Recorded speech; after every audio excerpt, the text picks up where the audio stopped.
Olá pessoal, aqui é David Carvalho, sou o CEO do Portal Curso Online e esse é o episódio mais um do podcast Égua do Papo, e hoje a gente recebe Kleber Murilo, conselheiro tutelar de Ananindeua, e abrir um parênteses aqui, o mais votado do município e o mais votado do estado do Pará. Então, para mim é uma honra e um prazer de receber. Kleber, seja bem-vindo. David, obrigado, meu amigo. Boa noite. Boa noite a todas e a todos. Agradeço a oportunidade, de estar aqui presente no Égua do Papo. E aqui hoje a gente vai bater um papo, dialogar, discutir. E tamo junto aí, vamos caminhar. Kleber, a vez que eu te vi, que chamou a atenção, foi que estava em campanha para conselheiro, e eu te vi, acho que foi no Canteiro do Pará, fazendo uma ação presencial, tá? Tinha aqueles toldos, né? Tinha toda aquela estrutura que eu vi, eu falei, mas o que é isso? Bom, não é campanha política, né? O que pode ser? Aí eu olhei assim, eu vi o nome e falei, vou já pesquisar aqui. Eu falei, cara, aí cheguei minha esposa e falei, amor, tem um rapaz aí que está fazendo uma campanha para conselheiro que eu nunca tinha visto na minha vida. Eu já ajudei o pessoal do Curso Samba em campanha para conselheiro, um amigo meu já foi, tenho um amigo que é ex-presidente do Condi, que é o Cássio Cavalcante, e um amigo meu advogado já veio aqui também gravar com a gente, e eu nunca tinha visto algo parecido com isso. Mas antes de entrar a parte da campanha, da tua votação, que foi assim, absurda, o que te move, o que te moveu a trabalhar com criança? David, vou contar um pouco como foi que começou para a gente casar essa campanha no Conselho Tutelar, né? Hoje eu sou presidente de uma associação de moradores lá do Conde do Guajará, estou como presidente, né? Sou funcionário público, trabalhava na Secretaria de Habitação, e aí a nossa trajetória como conselheiro tutelar para chegarmos até onde estamos hoje, eu trabalhei na campanha do Conselho Tutelar em 2015. O Fernando é o ex-conselheiro, morador aqui do bairro do Pará, né? Eu comecei a trabalhar na equipe do Alexandre Gomes, que trabalho com o Alexandre, faço parte do grupo político dele desde 2015. E eu entrei na época da campanha do Conselho Tutelar.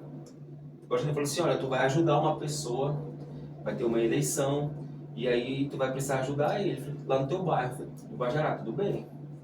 Aí eu fui começar a entender o que era aquele movimento do Conselho Tutelar. Nunca tinha visto falar no Conselho Tutelar. E aí, na época, o Fernando foi o mais votado, ele teve 800 e pouquinho, quase 850 votos, se eu não me engano.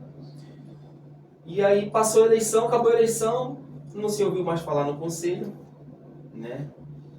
E aí a minha avó ela era presidente da associação, então ela fazia curso profissionalizante para adolescente, tinha muito curso do Senai, ela fazia oficinas para criança na associação, então a gente sempre estava ali junto com ela naquele movimento, né?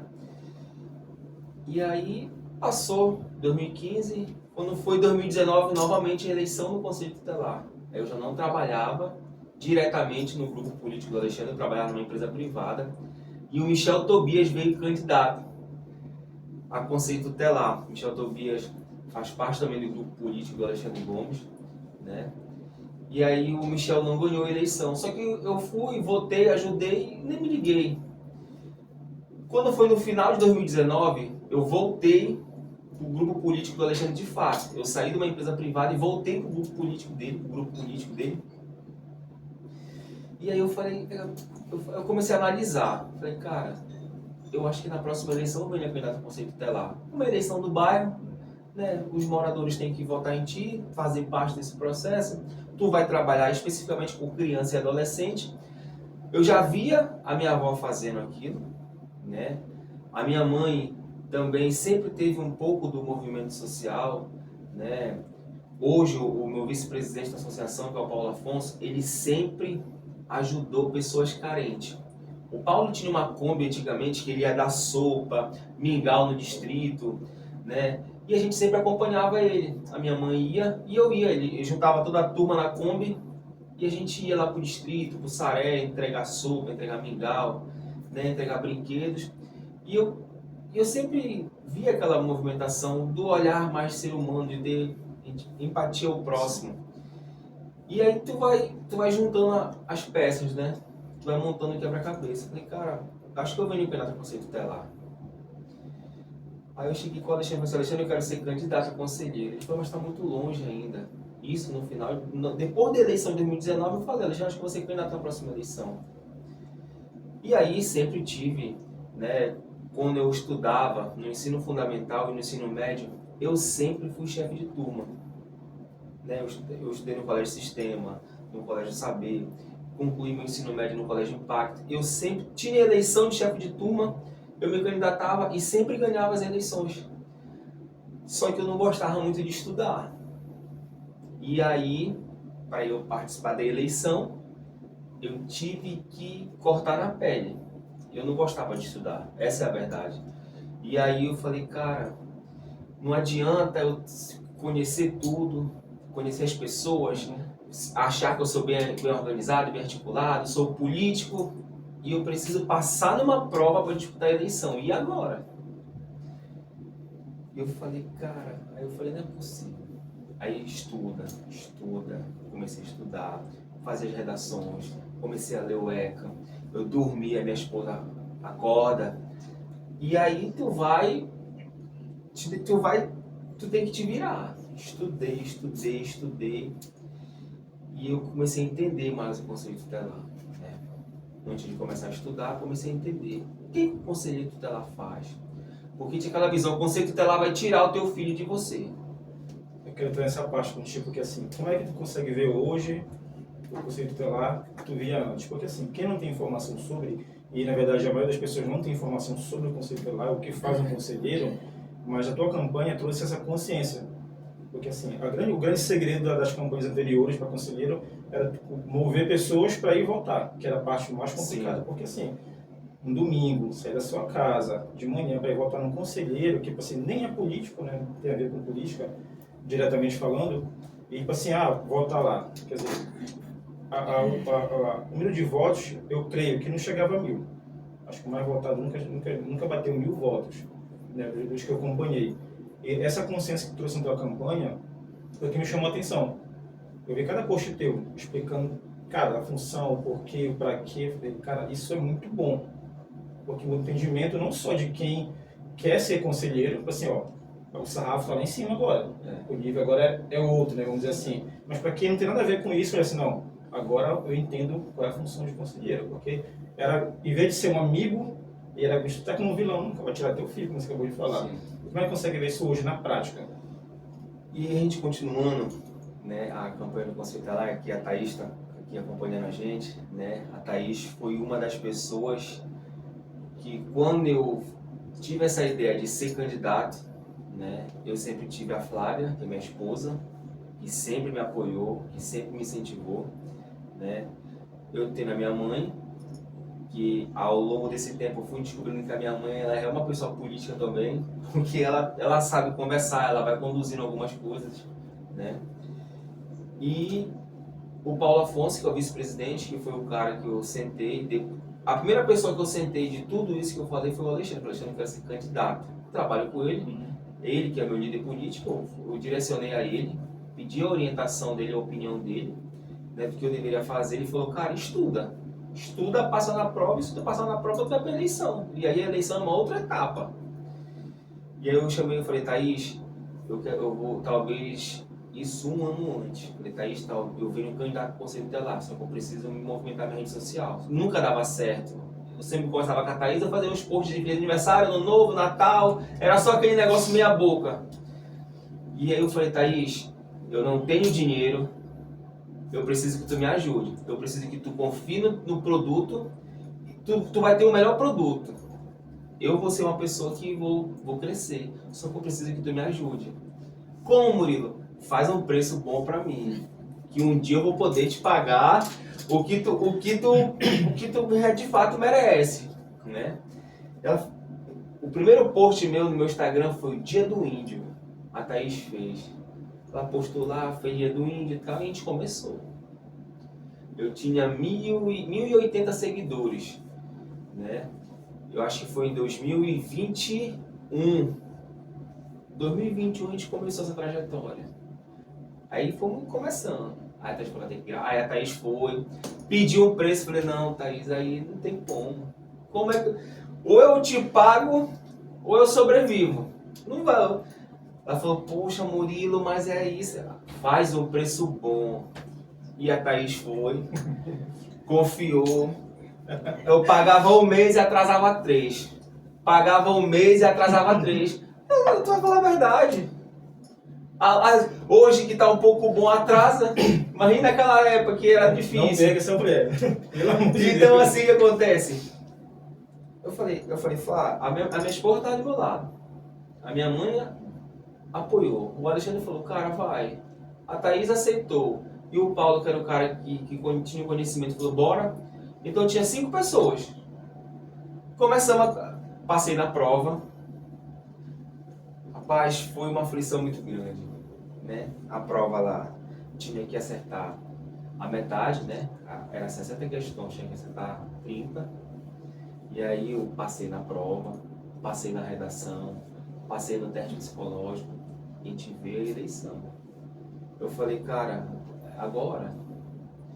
E aí a gente montou uma campanha do Conselho Tutelar sem eu ter passado na prova. Não sabia nem se ia ser candidato a isso. Bora montar aqui o nosso... Como a gente vai fazer? Eu quero uma coisa leve, uma coisa tranquila, Verdadeiro e que marketing, as né? pessoas possam se conectar. Ela falou, Murilo, aí eu falei, faz um negócio bacana, com umas cores leves, né? A gente vai trabalhar com... A gente vai ter um público de criança e adolescente. Não é a criança que vai voltar, são os pais e responsáveis, mas a gente precisa alcançar esse público para que possa nos enxergar na sociedade. E aí, David, eu comecei a campanha do Conselho Tutelar lá no distrito. Gravei um vídeo na frente da feira do distrito. Eu mais gaguejava do que não sei o que, mas foi. Aí foi o primeiro vídeo. A gente publicou o vídeo. No primeiro dia ele deu mais de 2.000 visualizações. E começamos. Todo dia tinha reunião, David. Todo dia eu tinha de 2 a 3 reuniões. Trabalhava na SEAB, cumpria o meu horário de 8 às 14, né? De 14 em diante, eu estava na rua, fazendo campanha. E aí as pessoas falavam assim, mas existe Conselho Tutelar? Existe. Era reunião lotada? Não. Era reunião com 3, com 2, com uma pessoa. Eu conversei com uma senhora, David, no Clube Sambá, quase 10h40 da noite, tinha 3 pessoas na casa dela. Eu fui lá. Eu estava cansado, eu falei, não, se tem 3 pessoas me esperando lá, eu vou lá. Se elas vão votar em mim ou não, é outra história, mas eu vou cumprir com a minha obrigação. E ela marcou a reunião 10 horas da noite, eu cheguei lá 10h40 porque eu estava numa reunião no Pará, na casa da Jéssica, uma pessoa que nos ajudou. Eu fui sair direto para lá, correndo para casa dela. Quando eu vi que aquelas 3 senhoras estavam me esperando 10h40 da noite, eu não podia fazer uma coisa meia boca, como dizem. Aí eu chamei, Thaís, vamos fazer a nossa campanha, ela já tinha sido pensada, era por semana. Essa semana tinha um conteúdo, na outra tinha outro conteúdo, e era um negócio porrada. E eu comecei a pegar o gosto. Aí eu comecei a andar, comecei a conversar com as pessoas, e a minha rede social começou a crescer, as pessoas perguntando, começaram a compartilhar o nosso conteúdo. Eu falei, Thaís, eu acho que a gente vai ter que melhorar mais. Eu sei que eu tô te pagando é pouco, mas a gente precisa... Agora não tem como. Não tem, a gente já tá no jogo. E eu comecei a andar, né? Andava sábado e domingo. Eu reunia, as pessoas me ligavam. Eu vou reunir aqui a minha família, tu vem? Vou. Domingo, as pessoas assistindo Fantástico, eu chegava lá, tinha 4 pessoas que eu conversava. Levava o meu panfleto com as minhas propostas, né? Conversava. E era uma campanha de conscientização. Que na verdade ninguém falava do conselho e eu comecei a falar. Eu falei, cara, vai ser a vontade de Deus. E a gente andou. E foi nessa caminhada no PA que tu me viu que essa caminhada do PA,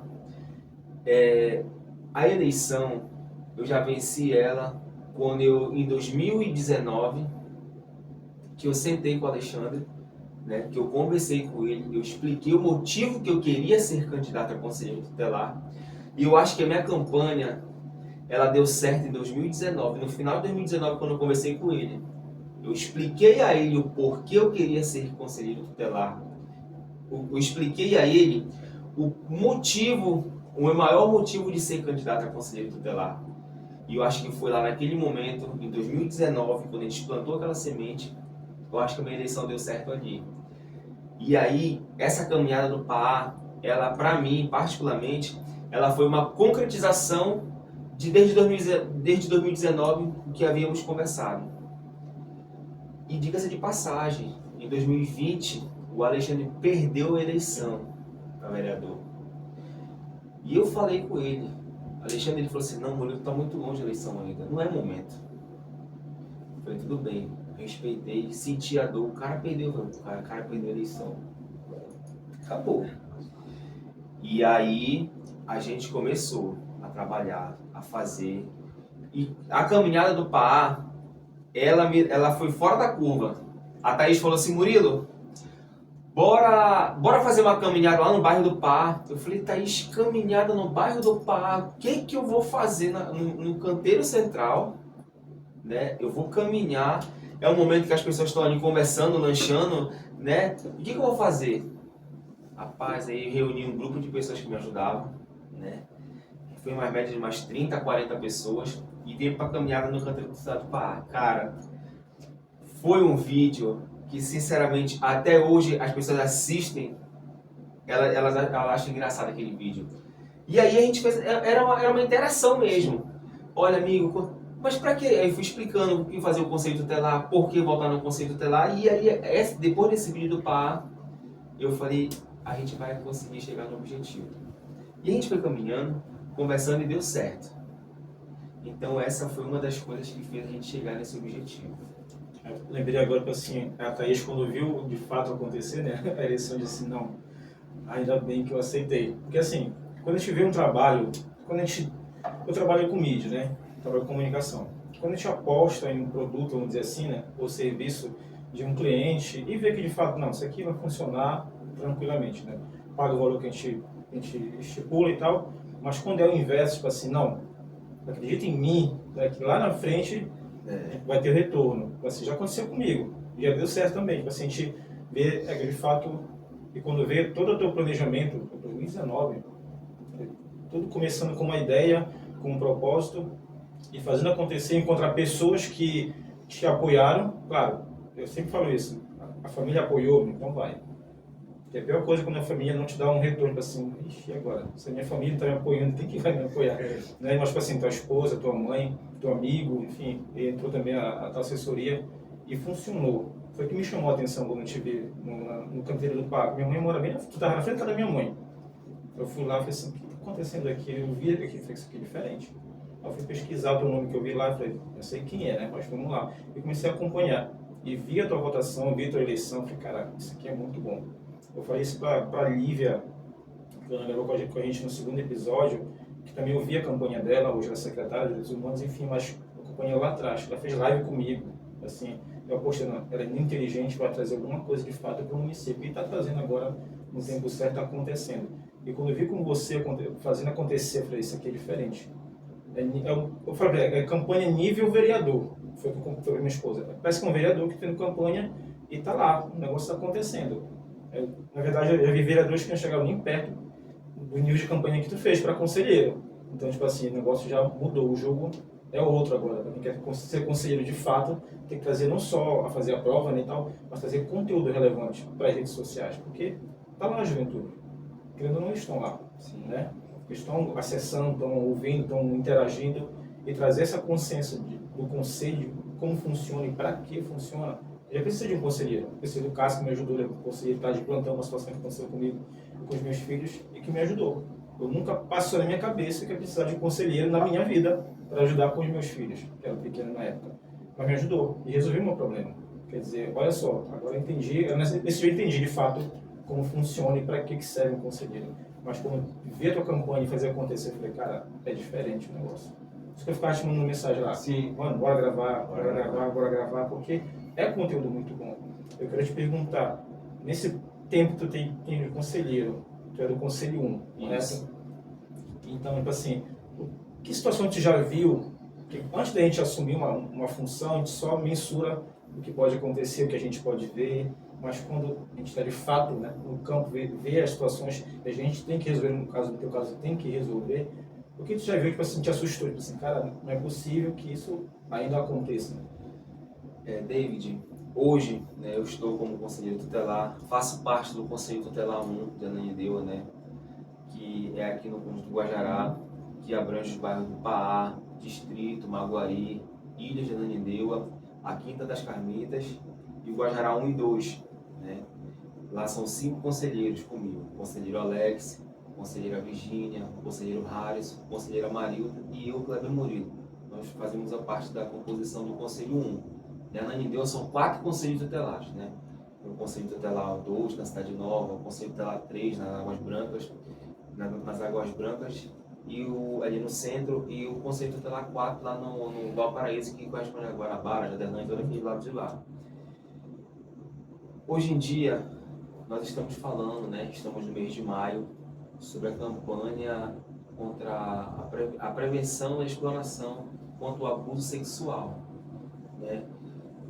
E a gente pensa que não, mas foram pouquíssimos casos que eu já atendi em relação ao abuso sexual, mas acho que o abuso ele é um caso que tu tem que ter muita fé em Deus e muita sabedoria para lidar. Porque, cara, não é possível que um pai, né, que eu vou dando um exemplo, que um pai abusa de uma criança, da sua própria filha de 7, 8 anos de idade. Se naquele primeiro momento que tu recebe aquela demanda e se tu não estiver preparado emocionalmente, né, tu desaba. E tu ouvir uma criança falar que ela foi abusada pelo pai, quando tu escuta toda aquela história, aquilo te comove.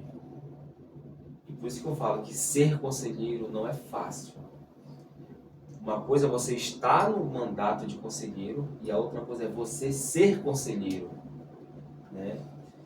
E aquilo te comove, mexe contigo, aquela criança relatando tudo. Então, para mim, o abuso sexual é um atendimento, é um caso que me comove muito.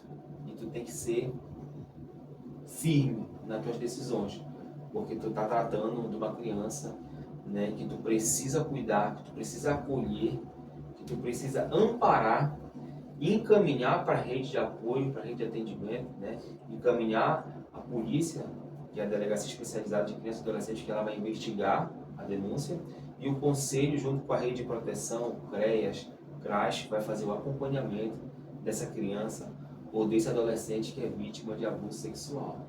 Mas o primeiro contato é teu? É no conselho. No conselho. O primeiro contato é no conselho, né? A gente recebe a denúncia, né? Seja a denúncia direta ou uma denúncia anônima ou através do Disque 100, que é o Direitos Humanos. A gente recebe a denúncia. Quando é pelo Disque 100, nós recebemos a denúncia, né? Ela vem direto do Ministério dos Direitos Humanos. E a gente pega na descrição o endereço da denúncia, nós vamos notificar. Né? Se for abuso sexual, a gente de imediato faz a notificação, chama os responsáveis e a gente escuta aquela criança, a gente vai logo. A atuação tem que ser de imediato. Referente ao abuso sexual infantil, o que aparece na mídia, pelo menos chega perto do que de fato acontece, porque assim, você depende de uma denúncia e geralmente nem sempre acontece. No mesmo caso, você fica em oculto, né? E creio que geralmente é na família, no seio familiar que acontece tudo isso. David, infelizmente, de 100 casos de abuso que acontecem no Brasil, somente 7 casos são denunciados. Somente 7 casos são denunciados. A pessoa procura a delegacia, procura o conselho, né, procura a autoridade policial para poder denunciar. Né? E 83%, isso é nível nacional, 83% daquela criança que sofre a vítima do abuso, ela acontece dentro de casa. 83% está dentro da casa. Então, não é uma pessoa estranha, não é uma pessoa desconhecida, é aquela pessoa que está dentro do ambiente, está no meio ali da convivência daquela criança ou daquele adolescente. Infelizmente, né, de 2021 a 2023, mais de 161 mil crianças e adolescentes foram vítimas de abuso no Brasil. As denúncias aumentaram ou assim, manter a margem percentual? A gente ainda não tem os dados de 2024, a gente tem esses dados de 21 a 23, né? Inclusive, o próprio site da Unicef, né, divulgou essa pesquisa, mais de 161 mil crianças foram vítimas de abuso no Brasil, de 21 a 2023. Né? E esse é o nosso papel, conscientizar, denuncie, não se cale, diz que sempre, procure o conselho da sua região, acione a polícia militar, acione a guarda municipal. Né? Nesse mês de maio nós estamos indo nas escolas fazer palestra e a gente fica muito satisfeito quando a escola chama o conselho, porque quando passa o mês de maio, né, passou o mês de maio, a tendência é aumentar a denúncia no próximo mês. É porque as pessoas vão começando, elas vão vendo que tem aonde com quem elas vão contar, elas têm um suporte, elas não estão sozinhas. Né? Porque tem, o abuso, ele acontece ali no silêncio e a pessoa ela não tem forças para denunciar, ela não tem coragem. E quando ela vê um conselheiro na escola, quando ela vê um panfleto, quando ela vê um card na rede social, todo mundo tem acesso à rede social, eu posso contar. Então a gente está aqui para ser um braço para a sociedade. Né? O Conselho Tutelar, graças a Deus, né, eu falo pelo Conselho 1, como os demais conselhos também da Ananindeua, todo dia nós estamos fazendo 2 palestras em escolas, uma de manhã e uma à tarde, todos os dias tem palestra. A gente intensificou a partir do dia 1º de maio, né, começou o fluxo de palestra. Antes mesmo do Maio Laranja, do dia 18 de maio, que é o Dia Nacional, a gente já vinha fazendo palestra nas escolas. Né? Então, até o final desse mês de maio, todo dia tem palestra. Só não sábado e domingo, mas se tiver, a gente está à disposição para palestrar nas escolas, nas igrejas, na associação, centro comunitário, aonde for preciso. Né? Inclusive, agora sábado, dia 17, teve um grande ato público lá no Parque Vila Maguari, promovido pela Secretaria de Assistência junto com a Prefeitura, né, de Ananindeua. Foi uma caminhada em alusão ao Maio Laranja. Né? Então, é importante a sociedade ver que a gente está ali na atuação, na linha de frente mesmo, na defesa, né, das crianças e adolescentes. E aí a gente está caminhando, palestrando, e o caminho é esse. Vocês sendo esse braço da sociedade, de suporte, de apoio, né, de segurança também, o conselheiro não tem um poder de polícia. Fiquei pensando aqui rápido aqui. Quando você vai numa ocorrência dessa, que de fato aconteceu e até o culpado está presente, está no meio, já teve algum tipo de reação violenta contra o conselheiro? Ou olhar assim, não, tu nem polícia tu és, então teve alguma reação desse tipo? David, até o momento não. Não. Graças a Deus, a gente não passou por isso ainda. Espero que nenhum dos conselheiros passe, porque a pessoa que, quando ela recebe a denúncia, quando a gente chega na casa com o papel lá, com a notificação no conselho, a pessoa já fica logo, alguma coisa aconteceu. E aí a gente vai investigar não, a gente vai acompanhar o caso, porque investiga é a polícia. Então, a gente está ali para ser esse braço da sociedade. E falo para as pessoas mesmo, denuncie. Porque se você se cala, você está sendo conivente, você está sendo culpado também. Fora a escola, que outra instituição ou organização poderia dar suporte para vocês que o alcance seria maior? Igreja. Igreja, geral. Igreja, geral. Pastoral da Juventude, né? Esses grupos, né? Eu falo Pastoral da Juventude da Igreja Católica, sim. A Igreja Evangélica tem os movimentos sociais, né? que trabalham com criança e adolescente. Eu acho que falta as igrejas, né? Assim, aceitarem mais a presença do Conselho Tutelar ali dentro, para que a gente possa estar conversando com os jovens, né? Associação, centro comunitário. Acho que se a gente tivesse essa abertura nas igrejas para falar sobre o abuso, a gente conseguiria alcançar mais pessoas. Porque tem um público grande dentro da igreja. Eu te perguntei isso porque eu sou cristão evangélico. Então, assim, geralmente o que a gente vê com criança é no sábado o culto com as crianças, o Rede Kids, que a gente chama, agora chama de Rede Kids, o culto de infantil, e tem alguma programação para entreter a criança, desenvolver, ensinar a Bíblia, enfim, os princípios bíblicos cristãos, mas não tem nenhum tipo de conscientização voltada a quase nada, de fato, do que a realidade lá fora oferece. E até também internamente falando. Então, eu creio que é muito cultural de não ter essa abertura das igrejas em geral porque é um assunto que as igrejas geralmente não querem dizer que de fato existe, né? Acontece. E você, é como se você abrir a porta da sua casa e concordar que aqui pode estar acontecendo algo parecido com isso. Então é quase um confronto, né? Exatamente. Vai contra o que eles acreditam, até a questão cultural mesmo. Mas aproveitando, assim, se a igreja, como você falou, a igreja em geral, abrisse a porta para o conselho tutelar, para o conselheiro explicar, dar uma palestra, conscientizar, seria um papel cristão também, não fugiria do princípio bíblico. Sim. Porque quando a Bíblia fala que ensina a criança no caminho que ela deve andar, né, que mesmo que ela envelheça não vai se desviar.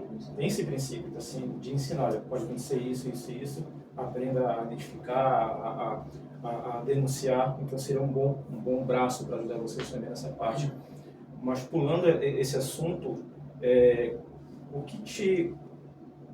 Hoje conselheiro, né? Você está conselheiro, tens alguma... Porque geralmente, eu vou falar por experiência, geralmente existe quase uma escada, que já aconteceu muito isso. Virou conselheiro, né? Tem uma expressão com a população, tem um papel, e virar político, né? Tem a vertente política no meio do conselho, mas assim, alguns de fato desenham isso porque tem uma pretensão um pouquinho maior. Você falando agora, uma coisa é você estar conselheiro, outra coisa é você ser conselheiro, né? Eu sempre falo para minha esposa, quem é professor? Tem o professor que aprendeu, né, que tem a profissão, e tem o professor que tem o dom de ser professor, que é diferente. Há professores e professores. Então eu comparei quando falasse a conselheiros e conselheiros. Tu tens alguma pretensão política fora, claro, o conselho cumprir o teu mandato, mas existe isso? David, eu estou trabalhando para disputar a reeleição do Conselho Tutelar. Só para tirar a dúvida, porque de fato... Estou trabalhando... Eu te perguntei isso por quê. Geralmente as pessoas têm essa... Não, é conselheiro porque quer virar vereador, alguma coisa parecida com isso, porque eu já vi várias situações que eu te perguntei e está tudo certo. Mas fora isso, você trabalha com o Alexandre Gomes, faz parte da equipe dele. Ele é o teu mentor principal. A gente conversando, você falou várias vezes, o Alexandre, falar com o Alexandre, é isso, eu obedeci o comando dele, assim, ele é a tua referência? O Alexandre é meu líder político. Hoje, politicamente, tudo que eu sei, eu devo a ele. Ele é o cara que é uma inspiração na política, né? É um cara que sabe sentar, é um cara que vai te ouvir, e se ele puder te ajudar, ele vai te ajudar, te atrapalhar jamais. Não espere, o Alexandre vai me atrapalhar aqui, não. Ele vai te ajudar. Acho que é por isso que as coisas dão certo para ele. Porque ele ensina os adversários dele. Então é bacana isso, acho que a política é isso, né? Ele tem um conhecimento, mas o dom é dele. O conhecimento ele multiplica, ele passa para as pessoas, mas ele tem um dom dele. Então hoje, politicamente, né, eu sigo ao pé da letra. Tudo politicamente passa por ele. Ele que é o meu mentor. Se eu conseguir o espaço onde eu estou, devo a ele, né? Devo à população que votou em mim, que me ajudou. Mas politicamente a gente segue o comando dele. Ele que é o líder da equipe. E a gente vai obedecendo sempre o comando dele. Eu gosto de ouvir isso porque política é um campo muito perigoso e, enfim, eu vim da política de Belém, eu moro em Ananindeua há 25 anos mais ou menos, então, mas já trabalhava com política em Belém. Então a gente sabe que ter um aliado, de fato, né, e ter um mentor e ser... Eu não vou usar a palavra fiel para não ficar muito pesado, mas para, assim, de fato, obedecer o comando de alguém que, assim, não, esse aqui me ensinou, assim, eu tenho uma liderança na minha vida, né, que é o meu apóstolo, e que eu estou com ele há 25 anos, então, tipo assim, sempre está me orientando, todo passo a passo, todos os meus acertos, todos os meus erros que eu cometi por escolhas minhas, e sempre estava lá, eu te avisei, e é isso aqui, faz isso aqui, que o caminho é esse aqui. E na política não é tão fácil ter essa pessoa que te orienta, e essa pessoa que vai te ouvir e seguir o teu comando, de fato. Então, para mim, é satisfatório ouvir isso de alguém que trabalha com política também, que nem você, trabalha com política, e ver que as coisas funcionam, como você falou. É por isso que as coisas dão certo para ele.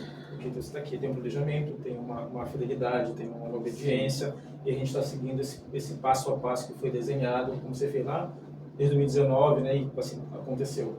O próximo passo, reeleição, que eu também achei muito bacana. Mas, assim, O Alexandre hoje, ele acompanhei um pouco de tempo na última campanha. Eu até vi ele numa caminhada lá no Clube Sambá. A minha filha estudava bem na rua que ele estava caminhando com o pessoal, passou perto dele, quem não me conhece, mas eu reconheci ele, vi a equipe dele passando e falei, cara, a campanha tá correndo. Não conseguiu ser eleito, mas agora voltou, hoje, se não me engano, é secretário, correto? Sim. E hoje vocês têm uma liderança que é o do Daniel, que basicamente é notório que ele é uma referência para o nosso município. Para ti, a política hoje em Ananindeua, sair um pouco do teu assunto de conselheiro para a política, mudou muita coisa na política em Ananindeua e, por consequência, mudou também o município? David, a expressão Daniel hoje é um nome que, se você for numa cidade lá no sul do Pará e falar assim, vou lá em Ananindeua, a Ananindeua é o prefeito do Daniel, é uma referência. O trabalho por si só, ele vai te levar onde tu não vai conseguir ir. E hoje, né, não é mistério para ninguém, hoje o Dr. Daniel, ele vai ser o nosso próximo governador. Trabalho ele tem, né? Faço parte do grupo político dele, né? Faço parte do grupo político do Alexandre, automaticamente sou o Dr. Daniel.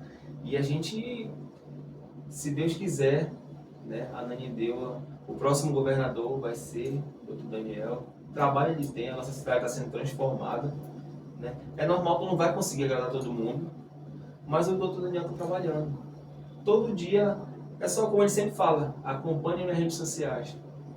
Então, Daniel foi eleito com mais de 80% de aprovação, né? Então, o Dr. Daniel será o nosso próximo governador. Por fora do Sambá, totalmente modificado.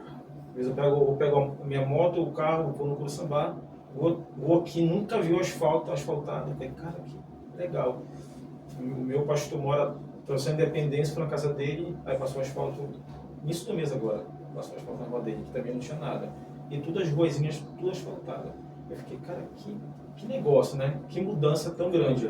E a gente vai, às vezes vou em Belém, a gente compara a estrutura de Ananindeua, em termos de asfalto, enfim, por causa do carro, e vai para Belém e vê que lá deveria ser referência, sim, né? Que é a capital, enfim. E não é. Deixa eu comparar com você. Agora eu estou em Ananindeua, que o negócio mudou, de fato, não puxando peixe para o nosso lado, mas porque de fato mudou. É uma realidade Ananindeua. Sim. Aí o nome está lá, é Daniel, não tem como dizer que não é, porque de fato é, né? E ver o Ananindeua, o Pará também, Pará, Distrito, Icuí, onde geralmente eu rodo, tudo com asfaltado. O canteiro central do Pará é um exemplo. A minha mãe mora no canteiro, então sempre foi, tipo assim, de qualquer jeito. De qualquer jeito. É de qualquer jeito. E olha que era o canteiro central do Pará, tipo assim, a referência, todo mundo passa por lá. E a referência do Pará antes era lá na Robaldo. Onde era no canteiro? Até isso foi estruturado. Até isso foi modificado. Exatamente. Assim, a gente vê outra estrutura no município e vê que está acontecendo, como a gente estava falando antes, e vê que a gente vai ter um governador, né, diferente do que a gente está se acostumado a ter, porque a gente vê a política hoje de outra maneira, né? Hoje existe dois lados, né, basicamente isso. Quem é a situação e quem é a oposição. E ver tudo isso acontecendo na Ananindeua, para mim, é muito bom. Foi um município que me abraçou. Eu vim para cá, assim, corpo do corpo, e graças a Deus tudo aconteceu para mim aqui. Tudo, desde da faculdade, do curso, família, casa, tudo aconteceu aqui em Ananindeua. Não tem como dizer. Tem uma ideia, eu não conheço, eu não sei o hino de Belém, onde eu nasci, mas eu sei o hino de Ananindeua. Quer dizer, eu amo esse lugar. Entendeu? E são dois bairros que para mim, é referência, que é Pai e Clube Sambá. Eu sempre transitei nesses dois.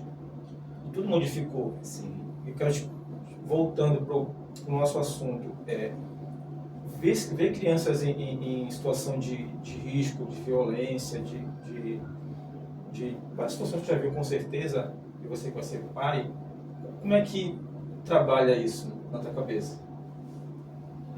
David, eu já tinha, né, esse olhar crítico e um olhar cuidadoso com crianças e adolescentes, agora mais ainda, né? Você pai, eu ainda estou assimilando isso, né? A minha esposa me pegou de surpresa, né? Todos nós fomos pegos de surpresa, né? Você pai, minha esposa está com 2 meses, está se encaminhando para o 3º mês, né? Ela vai realizar o meu maior sonho, que todo homem quer ser pai, né?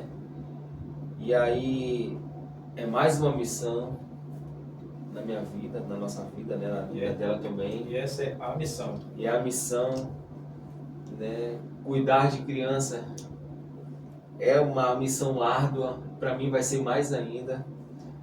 E aí a gente aumenta o nosso olhar, a gente aumenta o nosso cuidado, a gente aumenta até a vontade de querer trabalhar para cuidar daquelas crianças, aquelas adolescentes que estão em situação de vulnerabilidade. E aí a Flávia está grávida, e se Deus quiser, a nossa bênção está chegando. Tá? Para meados de dezembro, a gente já vai estar aí. Vou ser bem sincero contigo. Eu sou pai de pouquinho, de 5, né? Tenho uma netinha. O homem é brabo, né, rapaz? 5? Tenho uma netinha. Meu filho hoje mora em Macapá, é casado, enfim, conseguiu estruturar a família dele. Graças a Deus por isso. Mas é diferente para o homem, né? A mulher tem a gestação, tem toda aquela convivência diária, né? Durante 9 meses, enfim. O homem é mais a proteção e a expectativa de menino, menina, vai puxar para quem, vai ter traço, enfim, aquela coisa que o homem tem que é natural. Mas quando você segurar no colo, meu amigo, você não tem ideia do que é de fato. Assim, agora sim. Agora a vida tem sentido. É mais ou menos isso. Tipo assim, agora eu virei homem, agora o negócio tá sério. Agora você olha assim, tu te enche de poder. O meu amigo, o cara que tá aqui, sabe como é que é. Peço que tu vira super-homem, ao mesmo tempo assim, cara, e agora? Né? Tu sente muito poderoso, ao mesmo tempo assim, e agora? O que eu faço? Agora começou a vida para valer. Entendeu? E esse olhar, assim, hoje eu tenho uns vizinhos que são criancinhas aqui. Eu estava lavando aqui à frente de casa, aí veio um vizinho, atravessou o outro, desse tamanho assim. Oi, tio.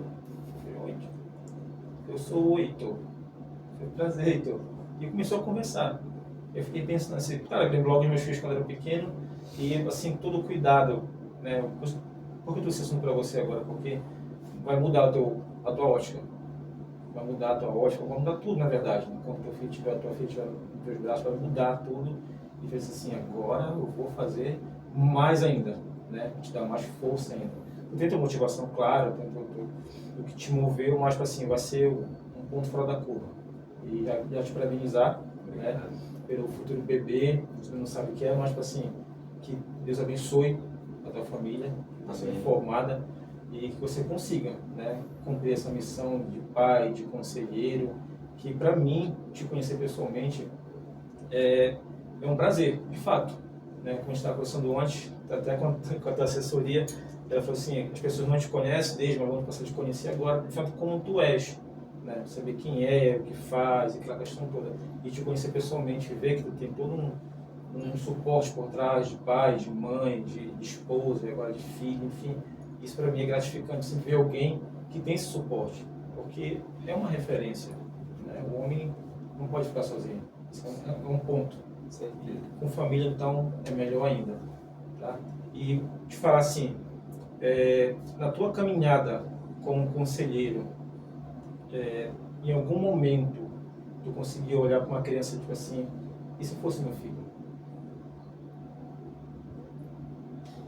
David, todas as crianças que eu olho em atendimento no conselho, desde o primeiro atendimento ao último que eu fiz no dia de hoje, eu tenho olhar. Pode ser meu filho. Eu vou dar o melhor para aquela criança, eu vou dar o meu melhor atendimento, a minha atenção, eu vou dar o meu tudo para aquela criança, para que ela seja bem atendida, para que ela seja acolhida, como se fosse o meu filho. Eu já tinha essa visão, agora eu tenho mais ainda. Toda vez que chega uma criança ou um adolescente no conselho tutelar, eu vou atender como se fosse o meu filho. Porque o teu filho, tu vai dar o melhor pro teu filho. E tu vai dar o melhor para aquela criança, para aquele adolescente que está lá no conselho. Então, para mim, isso é inegociável. Tratar criança e adolescente com total prioridade absoluta, seja na educação, na saúde, na assistência, no esporte, no lazer, é prioridade absoluta. E essa é a nossa missão. Tem algum sonho específico? A gente trabalha com projetos, né? Projeto a curto, médio e longo prazo. E tem os sonhos que movem a gente. Tem algum sonho específico? David, eu já realizei meu maior sonho, que é ser pai. Para mim, eu já me dou por um cara que tem uma família, tem uma esposa, tem a minha mãe, graças a Deus, que é meu suporte. Assim, meu teto é minha mãe. Né? Infelizmente, não tenho mais meu pai. Né? E eu estava até conversando com a minha esposa quando ela me falou, né, que ela estava grávida. E aí, uma semana depois, para tu ver como são as coisas, mais ou menos uns 2 meses atrás, estava tendo um repar no Campeonato Paraense, era o primeiro repar, né? Eu sou paysandu, isso eu não nego para ninguém. E aí, a gente foi almoçar no restaurante, né? Ela não estava bebendo e eu comecei a beber. Falei assim, Flávia, eu sinto muita falta do meu pai. Porque todo filho, homem, quer ir pro jogo com o pai. Tem as meninas que vão, acho que as mulheres vão também, mas aquele negócio é aquela ligação de pai e filho para estádio, domingo e tudo mais. Eu falei, eu sinto muita falta do meu pai. Falei, porra, final de semana, né? Um repá, ele era remista. Ele era louco, rapaz, como que tu é remista, rapaz? Eu sou paysandu, como é isso? Tu é paysandu, eu sou remo, vai entender isso. É, pai, mas é assim mesmo. Foi legal. E eu ainda não tinha superado a perda do meu pai. Se eu te falar que eu superei, ninguém supera. Né? Perdi meu pai em 2020, 2021, né? Infelizmente, ele foi assassinado. Eu tipo assim, aquele vazio não estava preenchido ainda. Né? E quando eu fiquei sabendo que eu ia ser pai, uma semana depois eu falei, Flávia, eu acho que para eu superar o luto da perda do meu pai foi 1 ano. Eu vivia revoltado, essa é a verdade. Perdi meu pai, não superei, e quando foi agora, né, aquela brecha, ela conseguiu ser preenchida, né? E aí, nunca vou esquecer meu pai, inclusive essa noite sonhei com ele. Nunca mais tinha sonhado com meu pai.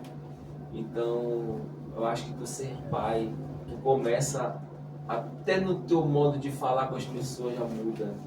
Até a forma de eu conversar com a minha esposa mudou. Né? E o carinho aumenta, o cuidado aumenta, a atenção aumenta, o respeito aumenta. Né? E assim, ser pai, eu acho que pra mim é um sonho. Meu maior sonho era ser pai.